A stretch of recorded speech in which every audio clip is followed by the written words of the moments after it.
Here we are. You know what it is. It is Saturday. Woo! Yes, it is. It is Saturday, January 9th. We have 3 readings.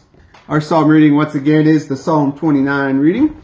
Our Old Testament reading is 1 Kings chapter 2, verses 1 through 4, 10 through 12 as well. And then our New Testament reading is from the Gospel of Luke, chapter 5, verses 1 through 11. And let me wave to the individual that is coming into the church. All right, here we go.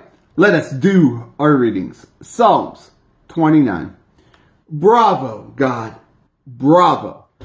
God and all angels shout. Encore in the awe before the glory. In awe before God's visible power. Stand at attention. Dress your best to honor him. God thunders across the waters. Brilliant his voice in his face. Streaming brightness. God across the flood waters. God thunder typhonic. God thunder symphonic. God thunder smashes cedar. God topples the northern cedars. The mountain ranges skip like spring colts. The high ridges jump like wild kid goats. God thunders spits fire. God thunders the wilderness quakes. He makes the desert of Kadesh shake. God thunders sets the oak trees dancing. A wild dance whirling. The pelting rain strips their branches. We fall to our knees. We call out, glory.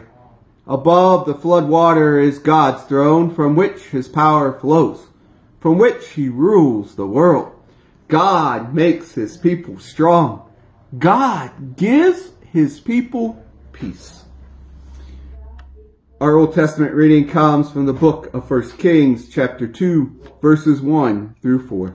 When David's time to die approached, he charged his son Solomon, saying, I'm about to go the way of all the earth. But you, be strong. Show what you are made of. Do what God tells you. Walk in the paths he shows you. Follow the life map absolutely. Keep an eye out for the signpost. His course for life set out in Revelation to Moses. Then you'll get on well in whatever you do and wherever you go. Then God will confirm what he promised me when he said, if your sons watch their steps, staying true to me, heart and soul, you'll always have a successor on Israel's throne. And then it continues. Then David joined his ancestors. He was buried in the city of David. David ruled Israel for 40 years, 7 years in Hebron and another 33 in Jerusalem.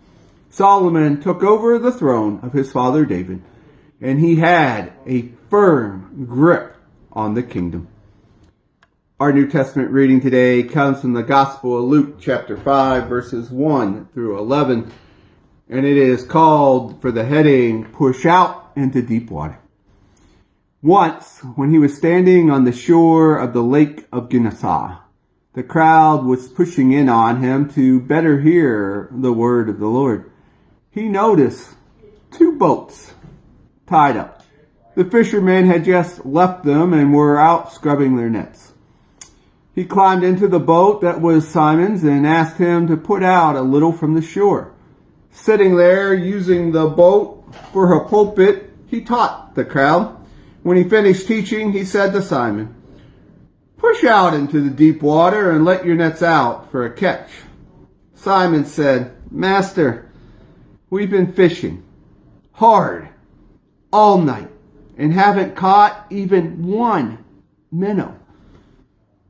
But if you say so, I'll set out the nets. It was no sooner than done. A huge haul of fish, straining the nets past capacity. They waved to their partners in the other boat to come and help them. They filled both boats, nearly swamping them with the catch. Simon Peter, when he saw it, he fell to his knees before Jesus. Master, leave I'm a sinner and can't handle this holiness. Leave me to myself. When they pulled in that catch of fish, awe overwhelmed Simon and everyone with him.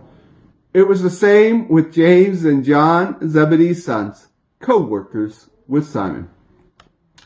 Jesus said to Simon, "There is nothing to fear. From now on, you'll be fishing for men and women." They pulled their boats up on the beach and they left them, nets and all, and followed him. Here ends our reading for the day.